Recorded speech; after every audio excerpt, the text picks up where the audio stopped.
လူကစောင့်ရတဲ့အချိန်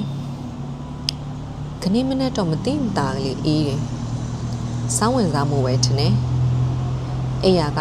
ထားဆိုကြတဲ့ကိုရီလက်တီကနားနေတယ်မနေ့က18ကျင်းပြည့်အောင်ရိုက်လိုက်မိလို့ဖြစ်မယ်ကိုမြင့်မောင်ကြီးကိုအားနာတာနဲ့ပဲလိုက်ရိုက်မိတာသူကဒီကိုအလဲရောက်နေတော့မို့ကိုဘမောင်ရင်တချီလောက်နှွှဲလိုက်ဆိုလားဆိုတာနဲ့ကြိတ်မိတ်ပြီးလှိမ့်ရိုက်ရတော့တာပဲ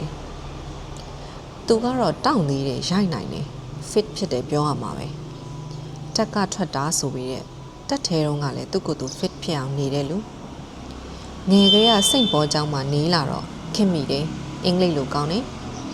တက်ကတူရောက်တော့လဲဘောလုံးကန်တယ်တက်နစ်ရိုက်တယ်ကိုရီနောက်အတော်ကြာမှအနားယူလိုက်တော့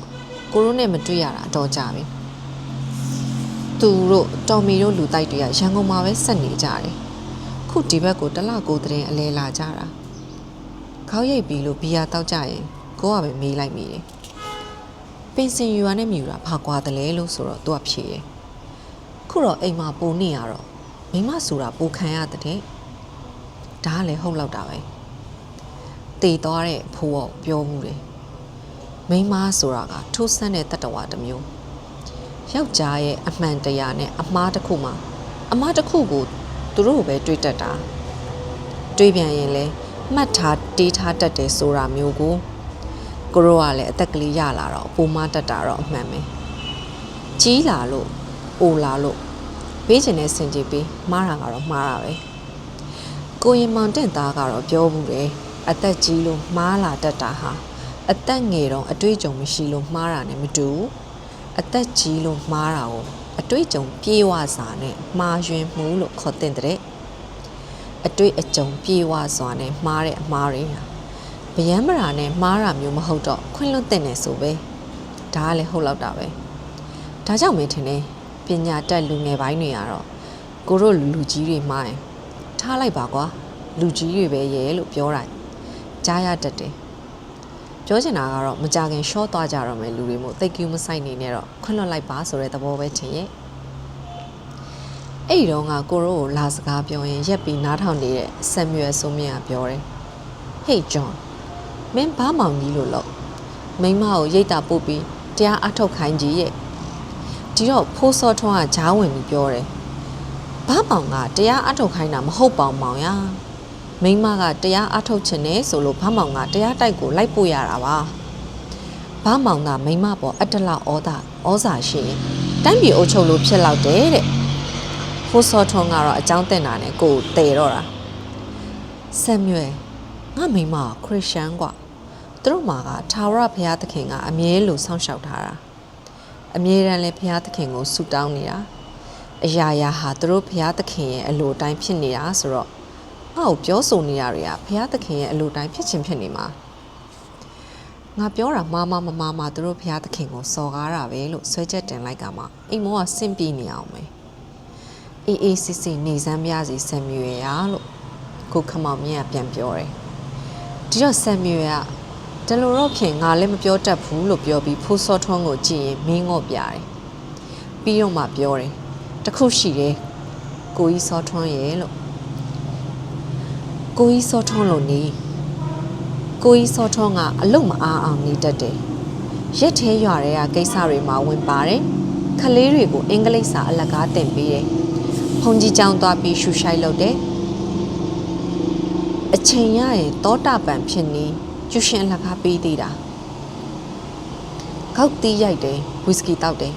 ဝီစကီတောက်ရင်တော့တရားမှတ်တယ်ဟောကြည့်ခုဆိုငါ့ကိုကြည့်ပြီးတရားမှတ်နေတာဒီကောက်တော့ဖြင့်ဆဲအောင်မ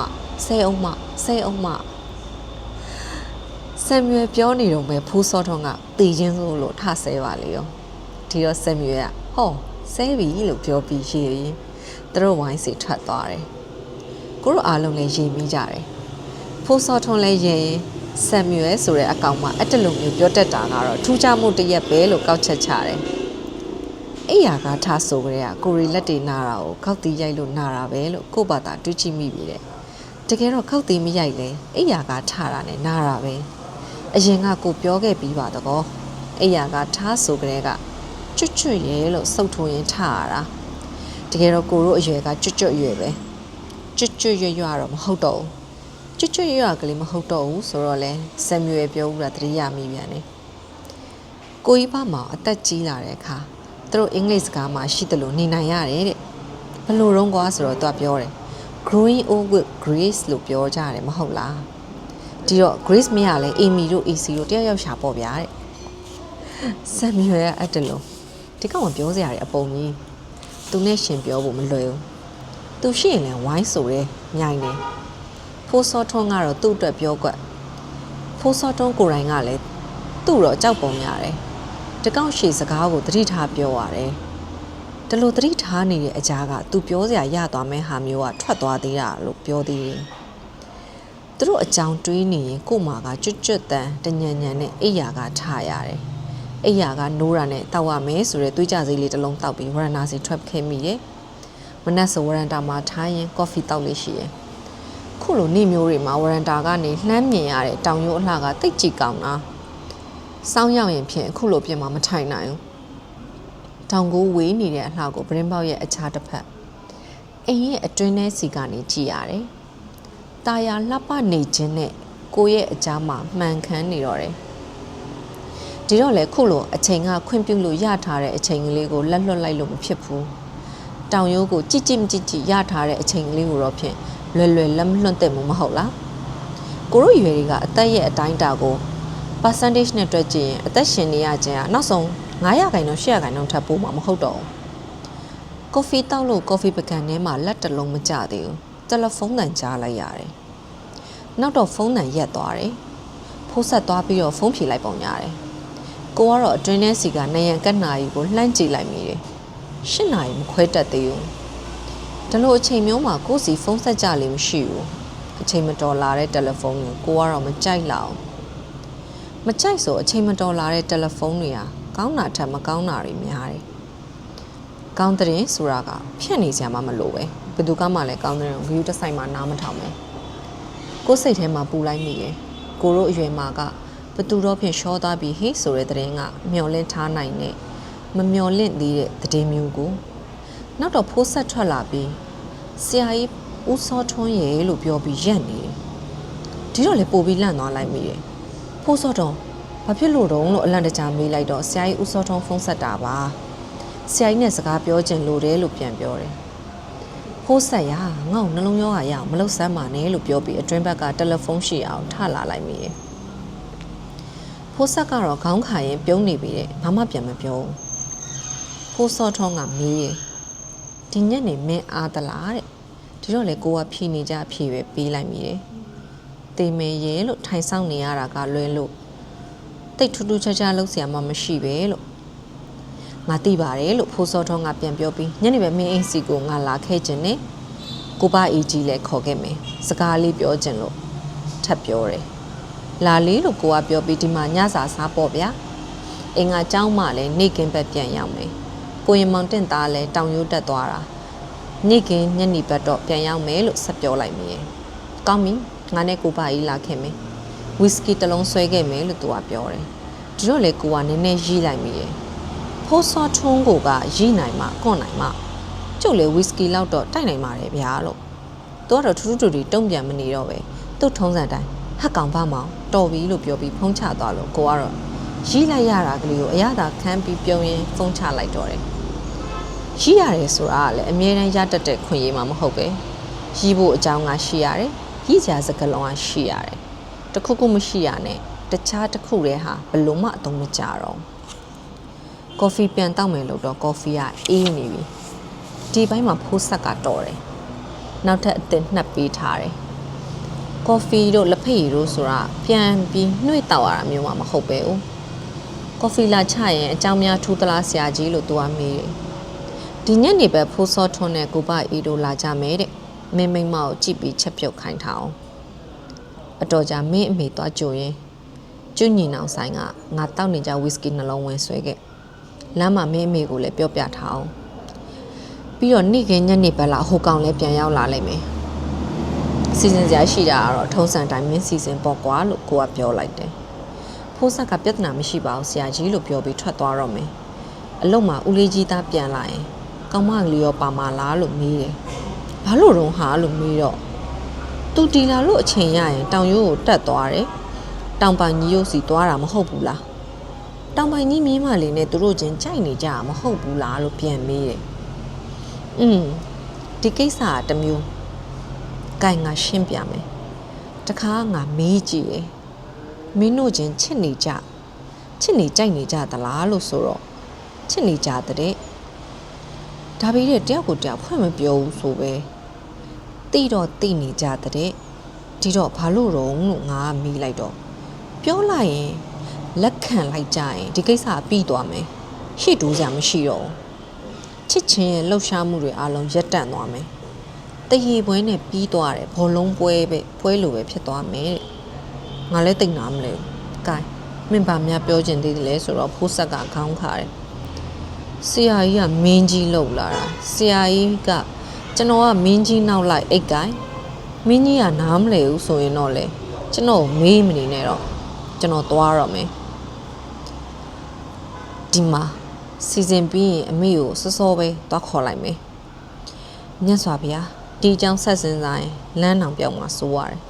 လမ်းမပြောင်းအောင်အတော်တတိထားမယ်ဂိမ်းမယ်လို့ပြောပြီးဖိုးဆက်တယောက်အိမ်ပေါ်ဆင်းသွားတော့တယ်ကိုလဲကိုဘာသာပဲပြုံးနေရင်ကော်ဖီကိုအရသာခန်းနေမိတယ်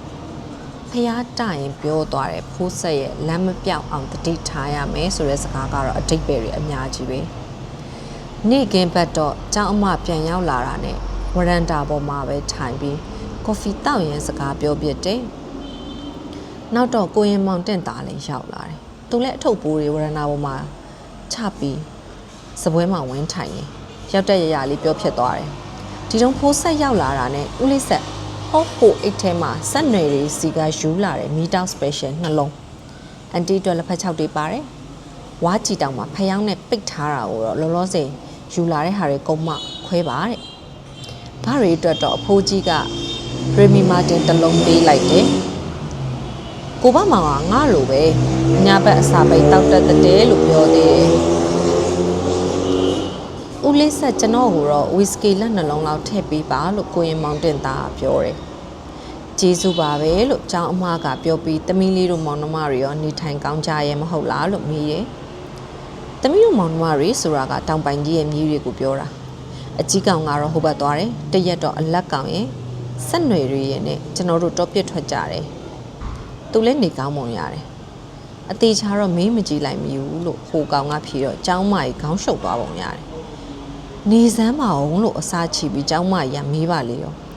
တောင်ပိုင်ကြီးတို့စီမင်းသွားတာတော့ပြစ်ရအောင်သွားလားသမီးနဲ့တွေ့ဖို့မင်းမအချိန်မရဘူးလားစကားလေးပါလေမပြောပြကြဘူးလားနေကောင်းပုံရတယ်ဆိုတာခက်လန်းလန်းကပဲလှမ်းတွေ့လိုက်ရလို့လားတဲ့ဒီတော့ဟိုကောင်ရည်ရတွေ့ပါတယ်ညနေတိုင်းချောင်းဖျားတိလမ်းလျှောက်ကြပြီးအဲ့ဒီမှာထိုင်စကားပြောပြကြတယ်ညစာအတူစားကြရပါတယ်အန်တီသိရဲ့အတိုင်းပဲအဖိုးကြီးကညစာကိုအတူစားကြမှာဥရောပအမြင်တွေအကျင့်တွေသူ့မှာရှိသေးတယ်နေကောင်းပုံရပါတယ်ဆိုတာကတော့သူနေကောင်းမကောင်းကျွန်တော်အသေးစိတ်မေးမကြည့်မိလို့ပါလို့ဖြေတယ်ကျောင်းမကြီးပါဇက်ကတော့အော်ရေလို့ပဲထွက်လာတယ်ဖိုးဆက်ကဟိုကောင်ဖန်ခွက်တဲ့ကဝီစကီဖြည့်ပေးနေတော့ကျောင်းမကြီးစီကနေစမ်းမအောင်ကွယ်ရေလို့အတန်ထွက်လာပြန်တယ်ကိုကတော့ဘာမှဝင်မပြောပဲဘာများမေးုံမလဲလို့စောင့်ကြည့်နေမိတယ်ဖိုးဆက်ကကျောင်းမကြီးကိုလှမ်းကြည့်လိုက်ပြီးအမေမီးစရာရှိရတယ်နောက်တော့မှဆရာကြီးကိုမေးနားလည်အောင်ရှင်းပြလိုက်မယ်သွားတော့ရင်မူးချိုးပြီးနားတော့ညနေကျရင်ဆရာကြီးဦးစောထွန်းတို့လာကြလိမ့်မယ်လို့ပြောပြီးကျောင်းမကြီးရဲ့စကားကိုဖြတ်လိုက်တယ်ကျောင်းမကြီးအိမ်ထဲဝင်သွားတော့ဖိုးဆက်ကဟိုအကောင့်ပခုံးပေါ်လက်တစ်ဖက်တင်ရင်ခု45မိနစ်ပြည့်သွားပြီကိုဆရာတရေဖြစ်နေသေးတယ်နောက်ထပ်45မိနစ်အတွင်းမှာဆက်ပြီးတရေမဖြစ်ရအောင်တခုခုလုပ်ကြစို့စဉ်းစားဖို့အချိန်တန်ပြီလို့ပြောတယ်ပြောပြီးတော့ထွက်သွားရောဟိုကောင်ကတော့ဘာပြောမှမသိဘူး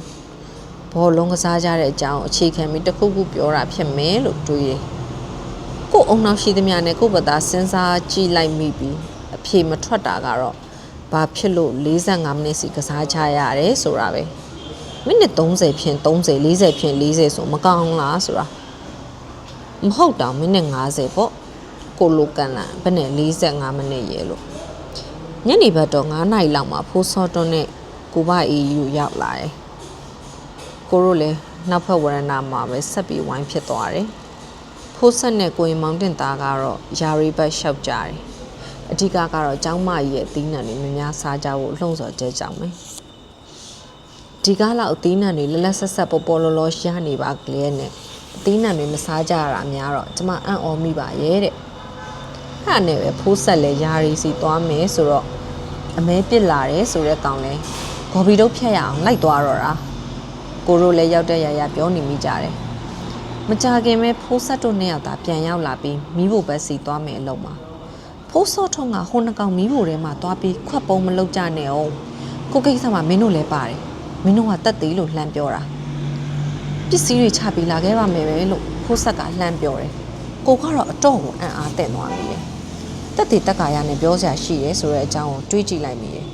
ဒီတုံเจ้าမကထားတော့မယ်လို့ဖင်ကြွရင်ရှင်တို့ကိစ္စတွေကျမတို့လွတ်တယ်မဟုတ်လားလို့ပြောလိုက်တော့ဘယ်လွတ်မှာတော့ခမရလည်းတက်သေးလောက်ရအောင်ပါတဲ့ဒီတော့ကိုကတော့တွေးမိတယ်ငါလည်းတက်သေးစင်ရင်လည်းရောက်နေပုံပဲလို့ဒီတုံးเจ้าမကြီးကပြန်ထိုင်လိုက်ရင်ရှင့်မှာကွာရှင်းပြက်စေစရာများကြံသေးလို့လားမဟုတ်လေလက်ဖက်တယူကွန်တယူနဲ့ပြီးရမယ့်ကိစ္စကိုတက်သေးခံခိုင်းမလို့လားလို့ပြောရင်သူ့ဖာသာကြီးတယ်ကိုဖာကြီးကြီးကဝီစကီတောက်မဲ့အလို့ဝီစကီခွက်ကိုကင်ထားရင်ရှီလိုက်တော့သူ့ဖန်ခွက်ထဲကအရီတွေဘေးစင်ကုန်ရောသူကဝီစကီကိုဖန်ခွက်ထဲမှာလက်တလုံးထည့်ပြီးစောရာအပြည့်ရောတောက်လေးရှိရလိုမျိုးအသက်ကြီးလာရင်အဲ့ဒီလိုမျိုးတောက်မှများများတောက်နိုင်မှာလို့ပြောတော့ဝီစကီကိုမကြိုက်လို့ဝီစကီကိုမကြိုက်လို့ရောတောက်တာမဖြစ်နိုင်ဘူးရေမရောရင်အသေးဆုံးမယ်ဆိုတာကိုကြောက်ပုံပဲဖိုးစောထုံးကတော့ကျောင်းမကြီးကိုတက်တက်ပြန်မပြောပဲကိုဖကြီးကိုကြည့်ရင်တွေ့ရမဟုတ်လားသူတို့လင်များကတလီတယ်လို့ပြောပြီးဒါကြောင့်ဖိုးကိုရှိတော့ကသူတို့လင်များကိုဟစ်ပီလင်များလို့ခေါ်တာလို့ထပ်ပြောတယ်ကိုဖကြီးကတော့အရေးကိုမရက်နိုင်သေးဘူးတက်သေးတက်ကာရနဲ့လောရမယ့်ကိစ္စဆိုတော့လေဘာများတော့လို့တော့ကိုဘာသာထပ်ပြီးမိကုန်းထုံနေလိုက်မိပြန်တယ်ဖိုးဆက်တို့နှစ်ယောက်သားရောက်လာပြီးဖန်ကွက်တဲ့ဝီစကီငှဲ့နေကြတော့ဖိုးစောထုံးကမင်းတို့တငုံလောက်တော့တောက်မမူးစိနေအောင်ဆိုတော့သူတို့နှစ်ယောက်တည်းမကောက်ကိုရောင်မဦးမလဲဖြစ်သွားတယ်ခုကိစ္စကမူးလို့လည်းမဖြစ်သေးပြန်ဘူးအားလုံးကဖိုးစောတုံးပါဆက်ပြောမလဲဆိုတော့အာယုံဆိုင်နေကြတယ်။ gain အားလုံး cheers လို့ပြောပြီးသူ့ဖန်ခွက်မလိုက်တယ်သူ့ဖန်ခွက်မလိုက်လို့ကိုတို့လည်း cheers လိုက်ကြရတယ်ပြီးတော့ तू ကငါအတွက်တော့ဒီဟာတွေဟာဒီညနောက်ဆုံးပဲတဲ့တခြားသူတွေတော့ဘလို့စိတ်ကူးရမယ်မသိဘူးကိုယ်စိတ်ထဲမှာတော့ဘာမှကိုတွေးကြည့်လို့မရဘူးအရက်ဖြတ်တာဟာတက်တီတက်ကာရလိုသလားအရက်ဖြတ်တာဟာသူ့ကျမ်းမာရေးကြောင့်လားဘာတော့ညာတော့ဆိုတာတွေကခေါင်းထဲဝင်လာတယ်လူဆိုတာမျိုးကလည်းမစိမဆိုင်ရှာကြံတွေးကြည့်ရင်ထင်မိထင်ရထင်တတ်ကြတာကိုကအရသာတစ်မျိုး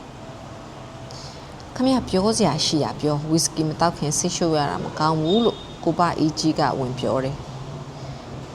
ကိုရောဖိုးဆက်ရောကိုရင်မောင်တင်သားကပါအတမ်းမထွက်ပဲပြုံးရင်း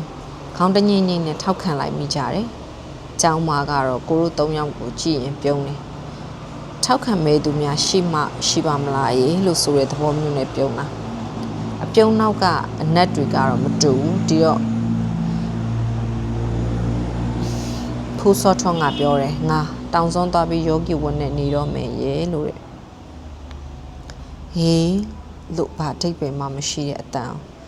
ကိုပါဇက်ထဲကထွက်သွားတယ်ကျောင်းမကြီးကတော့ဘာမှမပြောပြီတဲ့တိတ်အံ့အားတင့်သွားပုံမရဘူးဖိုးဆက်တို့နှစ်ယောက်သားကတော့ငါတို့တော့မမူးလောက်သေးပါဘူးဆိုတဲ့ပုံနဲ့သူတို့ဖန်ခွက်တွေကိုကြည့်နေကြတယ်ကိုကတော့လုံးနေတယ်လို့လက်ခံထားတဲ့ကဘာကြီးကိုတယောက်ယောက်ကပြားနေပါတော့ကောဗျာလို့အခိုင်အမာပြောတန်ကြားလိုက်ရတယ်လို့ပဲခုကမှကွာပြားလို့ပြောရလိမ့်မလားနောက်စလုံးများလုံးတလို့နည်းနည်းကလေးပြန်လုံးကြည့်လို့မရတော့ဘူးလားလို့မေးကြည့်ရလိမ့်မလားတွေးကြည့်နေတော့ဖိုးစောထောအတန်ဆက်ကြားလာဒါကြောင့်ငါလည်းလှုပ်ရှားရှိတာတွေကိုဘအေးနဲ့တိုင်ပင်ပြီးရှင်းနေရှိရက်တွေနဲ့တရားဝင်ဖြစ်အောင်လုပ်လာတယ်အခုမင်းတို့ကတက်သေးဖြစ်လက်မှတ်ထိုးကြရလိမ့်မယ်တဲ့ပြီးတော့မှဖိုးစောထောကဆက်ပြောပြန်တယ်ဘာမှမင်းကတော့အခရာငါပိုင်ဆိုင်မှုအဝါဝါကိုမင်းလက်ထဲလွှဲခဲ့မှာမ ငါမှမင်းထက်စိတ်ချရမယ်လို့မရှိဘူး general power လွှဲခဲ့ရုံနဲ့မကောက်ပြဿနာမဖြစ်အောင်ငါအိမ်ကိုပါမင်းနဲ့မင်းနဲ့ပြောင်းခဲ့ပြီမင်းကြိုက်တယ်လို့စီစဉ်စောစောကပြောရင်မင်းကကဏ္ဍကောစားလုံနေမှာစိုးလို့ကိုဘအေးကြီးနဲ့တိုင်ပင်ပြီးလောက်ရတာပဲကိုစိတ်ထဲမှာတော့တလူကိုလို့စိတ်ထဲဖြစ်လိုက်မိပြီးခုတ်ခါမှာကဘာကြီးပြားသွားရတဲ့အကြောင်းနဲ့မှာငါကလည်းသွားပြီးညှိနေတာကိုလို့တွေးလိုက်မိတော့တယ်ကိုဘအေးကကိုရှိကိုစာရွက်တစ်ပုံလှမ်းချလိုက်ရင်မမောင်နည်းနည်းတော့ဖက်ကြည့်အောင်လို့ပြောတော့ကိုစိတ်ဟာစပွဲပေါ်ပြန်ရောက်လာတယ်ခမရတို့ကမှကျွန်တော်ကိုယုံကြည်တယ်ဆိုလို့ဖြင့်ကျွန်တော်ကဖတ်နေစရာမလိုတော့ဘူးကျွန်တော်လည်းခမရတို့ကိုယုံကြည်တယ်မဖတ်တော့ဘူးဖောင်တိန်ကျွန်တော်လက်မှတ်ထိုးဖို့လို့ပဲကိုကပြန်ပြောလိုက်မိတယ်ကျောင်းမကတော့ဘာမှဝင်မပြောပဲကြည်နေတယ်သူ့စိတ်ထဲရှင်းသွားအောင်လက်မှတ်ထိုးရမယ့်စာရွက်တစ်ချက်ကိုထောင်ပြလိုက်ရင်စာရွက်ကအစိမ့်လောက်ရှိမယ်လို့ပဲပြောလိုက်မိတယ်အဲ့ဒီတော့ဘာဖြစ်လို့အန်ကယ်ကဆိုရဲကိုရင်မောင်တင်သားအတန်ကြားလိုက်တယ်ကိုလည်းအသာမျက်စိလှန်ကြည့်လိုက်မိဖိုးစောထွန်းကလက်ကပြရင်ငါရှင်းပြမယ်ခဏနေအောင်ဘာမောင်တယောက်လက်မှတ်ထိုးပြီးအောင်စောင့်လိုက်အောင်လို့တားလိုက်တယ်ကိုကလည်းမနေနိုင်တော့မေးတာမေးပါစီလားဒါမှလည်းကိုတို့ကြိုးချောင်းလေးသိမှာလက်မှတ်ထိုးတာကတော့မျက်စိမိတ်ထိုးတာများတယ်မင်းကြီးဘဝမှာကျုပ်အများဆုံးလုပ်လာတာလက်မှတ်ထိုးတာပဲခုခမရကိုအားနာလို့မျက်စိဖွင့်ထိုးနေတာလို့ပြောလိုက်မိရဲ့ပြောပြီးတော့ကိုရင်မောင်တင်သားကိုလှည့်ကြည့်လိုက်ရင်မင်းခုနမီးမဲဟာပြန်မေးစမ်းပါလို့မင်းကြီးဘဝကလေကလေးထည့်ပြီးပြောလိုက်တယ်ကိုရင်မောင်တင်သားလည်းလမ်းဖွင့်ပေးလိုက်တာနဲ့မီးတော့တာအန်ကယ်ကဘာဖြစ်လို့ယောဂီသွားဝတ်ချင်ရလဲခုလည်းစားနိုင်တောက်နိုင်နေရပဲမဟုတ်လားစားရမယ်တောက်ရမယ်ဖြစ်နေလို့ယောဂီတောက်ဝတ်တယ်ဆိုရင်လည်းတမျိုးမေးရင်သူ့အမြင်နဲ့ကောက်ချက်ချသေးတာသူ့နဘေးနားစီမှာထိုင်းနေတဲ့အเจ้าမဟဲ့လို့အတန်ပြူလိုက်ရင်လက်နဲ့အသားလှန့်ပုတ်လိုက်တယ်ဒီတော့ကိုရင်မောင်တင်သား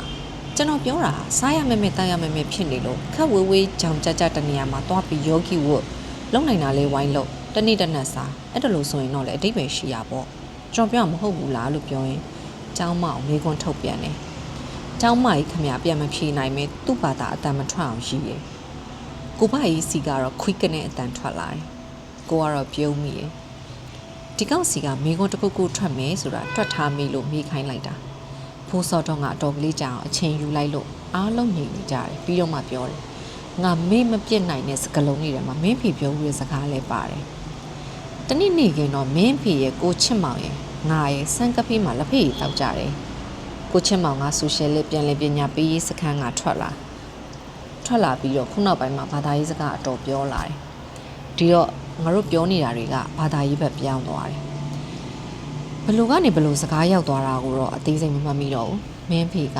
အချိန်နဲ့ဒီကလူကိုမဆောင်ဘူးဆိုတဲ့စကားအကြောင်းရှင်းပြတယ်လူတွေကအဲ့ဒီစကားကိုပေါ်တန်တန်ထားတတ်ကြတယ်ဆိုလိုတာကိုလည်းတကယ်သဘောမပေါက်ကြဘူးတဲ့အချိန်နဲ့ဒီကလူကိုမဆောင်ဘူးဆိုတဲ့အတွက်လူဟာအချိန်နဲ့ဒီကိုစောင့်နေရတာဘယ်အချိန်ပါလောက်ရမယ်ဆိုတာကိုလူကသိဖို့လိုတယ်တတိရှိဖို့လိုတယ်တဲ့တတိမထားမိလို့မမီလိုက်ရင်တော့နောက်တစ်ကြော့စောင့်ရလိမ့်မယ်တဲ့အဲ့ဒီစကားကိုငါဘယ်တော့မှမမေ့ဘူး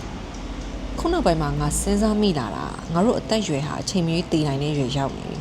ပြင်ဆင်ထားဖို့လိုလာပြီဒါပဲလို့ဖိုးစောထွန်းကခက်ရှိရှိရှင်းပြတယ်ကျောင်းမကြီးကတော့တာတို့ခေါ်တယ်ကိုဘကြီးကတော့ခေါင်းတငိမ့်ငိမ့်လုပ်နေတယ်ကိုကတော့ကုံလုံးကုံခင်ဖြစ်နေတဲ့ဝီစကီခွက်ကိုယူလိုက်ပြီးမော့လိုက်မိတယ်ပြီးတော့ဖိုးဆက်ကိုထပ်ဖြည့်ဖို့လှမ်းပေးလိုက်တယ်ကို့ဖို့ကတော့ဖန်ခွက်ထဲကဝီစကီကုံသွားမှအသက်ထပ်ထည့်ဖို့အတွက်စောင့်နေမိတာဟုတ်ပါတယ်ကိုရင်မောင်တင်စကားကိုလည်းသဘောတူတယ်ဒါပေမဲ့ဖိုးစောထွန်းနဲ့နားလေလက်ခံပုံချင်တော့ကွာမယ်ကိုမျောလင့်ထားတဲ့အတိုင်းကိုရင်မောင်တင်သားစီကမေခွန်းထွက်လာတယ်အန်ကယ်ကပြစ္ဆုတ်ပံရဲ့ရှိနေခြင်းနဲ့ပြစ္ဆုတ်ပံမှာနေဖို့ဆိုတာကိုလက်မခံတော့ဘူးဆိုတဲ့သဘောလားတဲ့အရင်ကဆိုရင်တော့ဖိုးစောထွန်းကရှူးရှူးရှဲရှဲထားလို့မှာခုတော့လေအေးကလေးနဲ့ဖြည့်တယ်ငါအနေနဲ့ပြစ္ဆုတ်ပံရဲ့ရှိနေခြင်းကိုမငြင်းပါဘူးဒါပေမဲ့တည်ခြင်းအတွက်ပြင်ဆင်ထားတဲ့သဘောပါပဲတဲ့ဒီတော့ကိုရင်မောင်တင်သားတဆင့်တက်ပြန်တယ်အန်ကယ်ကတည်ခြင်းအတွက်ပြင်ဆင်တာတည်ခြင်းရဲ့အခြားတစ်ဖက်လို့မရေမရလက်ခံနေကြတဲ့လူတွေရဲ့မျှော်လင့်ချက်မျိုးနဲ့ပြင်ဆင်နေတာလားလို့မေးပြန်ရောသူ့စကားဆုံးသွားတော့ကြောက်မှကိုလှမ်းကြည့်တယ်ရှင်တခုခုဝင်ပြောအောင်ဆိုတဲ့သဘောပဲကိုလည်းမြင်လိုက်မိတာကိုရင်မောင်တင်သားစီကရှေ့ဆက်ပြီးမိခွန်းနေတက်လာရင် ဖိုးစောထွန်းကြောင်ပိတ်မိမယ်အဲ့ဒီကြရင်ဖိုးစောထွန်းရဲ့ထုံးစံတိုင်းချဲတော့မှာပဲဒီတော့ကိုကရှင့်လဲလျှောက်တာပြားလဲဆွဲစီလောက်ရတော့တာပေါ့ကိုနားလေထားတာတခုကကိုရင်မောင်တင်သားလို့လူမျိုးကမိခွန်းနေအများကြီးရှိတယ်သူတို့ဆရာကြီးဆိုအရွယ်အပြင်ကိုရိုနဲ့တိတ်ကွာတာမဟုတ်သူတို့မှာကိုကမိခွန်းနေအများကြီးပဲဆိုကရတီဆိုသလားပလီတိုဆိုသလားပဲမိခွန်းနေမင်းအမေးဖြေ dialogue တွေဖြစ်လာတာဒီတော့ dialogue တွေအများကြီးထွက်မလာခင်တနည်းတစ်ပုံနဲ့လမ်းလွဲပြဖို့လုပ်ရတယ်ဒီပစ္စုပန်တက်တဲ့မှာနေရမယ်ဆိုတော့ငါလည်းခုထိတော့တိတ်တဘောမပေါက်သေးဘူးကွာလို့ကြားဖြတ်ပြောလိုက်ရတယ်ကိုရင်မောင်တင်သားကိုပတ်ဥတီလိုက်ပြီဘာတွေပြောတာအမှန်ပဲပစ္စုပန်ဆိုတာဟာရက်တီနေတာမဟုတ်ပစ္စုပန်ဆိုတာဖြစ်နေခြင်းအထဲမှာလိုက်ပါသွားနိုင်ခြင်းပဲလို့ပြန်ပြောတယ်ကိုကတော့ကိုဘအေးကိုမတိမတာတစ်ချက်လှမ်းကြည့်လိုက်မိတယ်သူခမမှာလည်းဘေးကျက်နံချက်ဖြစ်နေရကအစာမကြည်လေးမတက်ရင်အစာမကြည်လေးမတက်ရင်3ဆိုတဲ့မိရထားတွေပေါ်မှာလိုက်ရောင်နဲ့လေဘုတ်ထုတ်စီကြောညာသမားရဲ့လေကြစီနဲ့ရလိုက်တယ်လို့ပဲမတိမတာပြုံးနေကျောင်းမကြီးကတော့ကို့ကြည့်နေကျမယောက်ျားကတော့ဖြင့်တော်ပါသေးတော့ကောလို့မပြောပေသေးရှင့်ဆန်းကတော့တိပါတော့ကောဆိုတဲ့သဘောပြီးဆက်ဖူတက်အတက်မှာပြုတ်ကြတာမျိုးမဖြစ်ရင်ပြီးတာပဲမဟုတ်လားဒီလိုတော့ရှိတယ်ကွာလို့စကားခံလိုက်ပြီးကို့မြင်ကိုပြောပြမိတယ်တို့များကတော့အစင်လာကလက်ခံလာခဲ့တဲ့အတွေးမြင်မှာအခြေခံပြီးအရာရာကိုလက်ခံခဲ့ကြတာပဲဆိုတာတော့မငြင်းဘူးဒါပေမဲ့တကယ်တမ်းစိုးဝါးနေတာကအစင်လာအတွင်းမှာနစ်မြုပ်နေရတာကိုတာယာနေတာပဲလို့ငါမြင်တယ်မားရဲ့မာမန်းသိရင်တော့ပြင်လိုက်ဖို့ဝင်နေတယ်ပြင်လိုက်တယ်ဆိုရင်လူနေမှုစနစ်ကြီးတစ်ခုလုံးကိုညှင်းဆိုတာပဲလို့ထင်နေတတ်ကြတယ်မင်းလည်းသိတာပဲထိတာရဲ့ဟန်ကြီးအကြောင်းဘယ်သူကမှရှေ့တန်းတင်မပြောလိုက်အမြင်တွေပြောင်းကုန်မှာစိုးလို့မဟုတ်လားမဟုတ်ဘူးလားလို့မေးခွန်းထုတ်ရင်အားလုံးကိုဖြည်းဖြည်းချင်းလှမ်းကြည့်လိုက်တယ်ကျောင်းမကြီးကတော့ဘာမှမပြောပဲပြုံးနေပြီတဲ့ကျမဖြင့်အဲ့တက်လိုမျိုးကျောင်းမကြားပါမလားဆိုတဲ့မျက်နှာပြီးမျိုးနဲ့ကြည့်နေတယ်ကိုကတော့နည်းနည်းဆက်ပြောမယ်လို့စဉ်းစားတယ်ခုနေထားကတတက်စားလဲကြက်တော့နှစ်တက်စားလဲကြက်တော့နေထားရောက်သွားပြီကိုဖိုးဆက်ကြီးကအချိန်မီဖြည့်ပေးနေတဲ့ဝီစကီကလည်းအသိပညာအရာမှလူကြားစေတဲ့ခွန်အားပေးတနာနေတော့တာ哦တခုတော့ရှိတယ်ဗျာလို့စကားခံနေပဲစကားဆက်လိုက်မိတယ်ကိုရုတွေအစင်လာရတောက်လျှောက်လက်ခံလာခဲ့ကြတဲ့အယူကတကယ်တမ်းမှာတော့တခြားလူတွေရဲ့တက်ဝင်ယုံကြည်မှုမျိုးမှမဟုတ်ပဲအကျင့်မှအခြေခံတာမင်းပြုတ်သမျှငါခံမဲလို့မှမဟုတ်ပဲမင်းမားကိုငါမှလို့မှမရပဲထိုင်ဆုတောင်းနေလို့ဘာမှမဖြစ်ပဲမဖြစ်တဲ့အမြင်ပဲအစီဝရီမြက်ကမ်းပါမှာဝတိရတထေတာယဟန်ကြီးဂေါရမဆုံးမတာကြားဘူးရဲ့မဟုတ်လားဒီဘက်ကန်းကကြီးကန်းကဟိုဘက်ကန်းကိုပြန်မသွားပဲဟိုဘက်ကန်းငါစီလာလို့ဆူတောင်းနေလို့မရဘူးဆိုတာလေဒါပေမဲ့ကိုတို့မှရှိနေတာကအစင်အလားတက်ဝင်ယုံကြည်မှုတွေကိုရောထွေးပစ်လိုက်တာမိမိကိုမိမိမစွန့်လွတ်နိုင်တဲ့၍မငြိမ်းချမ်းနိုင်ဘူးဆိုတဲ့အမြင်ဟာဆူတောင်းတာပဲပြောင်းသွားတာပဲခုဖိုးစောထုံးလောက်တာကဆူတောင်းနေရကအကျင့်ဘက်ပြောင်းပြီးပြောင်းသွားတာပဲလို့ကိုထင်တယ်မားရမှန်နေတော့ကိုမသိဘူးမိမိကိုမိမိဘာသာစွန့်လွတ်နိုင်အောင်အားထုတ်တာကတော့ကိုတို့လက်ခံလာခဲ့ကြတဲ့အစင်လာကိုကိုးကွယ်မှုအမြင်ရဲ့အနှစ်သာရပဲလို့ခက်ရှိရှိပြောချလိုက်တယ်ဖိုးစောထုံးအားလုံးကပါလက်ခုပ်တီးကြတယ်ရှင့်ကတော့ရှောက်တာမတာတော့မသိဘူးပြအတုတ်တော့မခံရဘူးကလူသေးတာ哦ဖိုးစောထုံးကတော့ចောင်းမကိုလှန့်ကြည့်လိုက်ရင်ဘာမှတယောက်လူတွေပြောတလောက်တော့စောမရောက်သေးပါဘူးလို့ပြောတယ်နောက်တော့ကိုတို့လည်းတခြားအကြောင်းတွေပြောဖြစ်သွားကြတယ်ဝိုင်းသိန်းလို့အိပ်ရတဲ့ဝင်တော့ကိုယ့်ဘာသာပဲဆက်စဉ်းစားကြည့်နေမိတယ်ဖိုးစောထုံးဟာသူ့အချိန်အခါကိုသူ့ဘာသာဆုံးဖြတ်လိုက်တာလို့ပဲကောက်ချက်ချမိတယ်ကိုရင်မောင်တင်ပြောခဲ့ဘူးတဲ့လူကအချိန်ကိုစောင့်ရတယ်သိရတယ်ဆိုတာကဟုတ်တာပဲတကယ်တမ်းသူပြောချင်တာကလူနဲ့နီးပြူဟာတွေကအကြားကဆက်ဆံရေးပဲနိုင်ငံခြားမှာအုပ်ချုပ်ရေးနဲ့ပတ်သက်လို့သွားပြီးလေ့လာခဲ့စဉ်ကကိုရိုးဆရာတွေပြောပြတဲ့ overt covert and invert ဆိုတဲ့စကားလုံးတွေကိုသတိရလာမိတယ်ဘဝရဲ့ဖြစ်နေခြင်းကိုစနစ်ကြီးတစ်ခုနဲ့ထိန်းထားလို့မရအောင်နီးပြူဟာတွေနဲ့ပဲဝန်းရံထားရမှာကြားကန်နေရတာဒီတော့လေနေကင်ဘက်စီကဖိုးဆက်ကြီးပြောတဲ့ဘောလုံးပွဲအကြောင်းသွားတတိယမိပြန်တယ်ဖိုး ဖိုးဆက်ကကိုနောက်ကအိတ်ခိုင်လိုက်နေရတယ်ဆိုပြီးတဲ့သူစီကအတက်လိုမျိုးပညာရှိအတွေ့ကလေးတွေကြားတတ်တယ်ကိုဆက်ပြီးတွေးလိုက်မိတာတခုကတော့ပွဲမသိငင်တော့တစ်ဖက်ဖက်ကနိုင်ရင်ကောင်းမယ်ဆိုတာပဲခုခေတ်ကြီးမှာကတရေဖြစ်လို့ကိုကမနိုင်မိတဲ့သူကလည်းမနိုင်ဘူးရေလို့ပြောမဖြစ်ပြန်ဘူးကိုကွဲမှာသူလာကန်လို့တရေဖြစ်တယ်ဆိုရင်ကိုကတကိုးရှုံးတာပဲမဟုတ်လားမြင့်တန်းရောရောရောင်ရောင်မောင်ပါမောင်ဝတ္ထုများစာအုပ်မှာ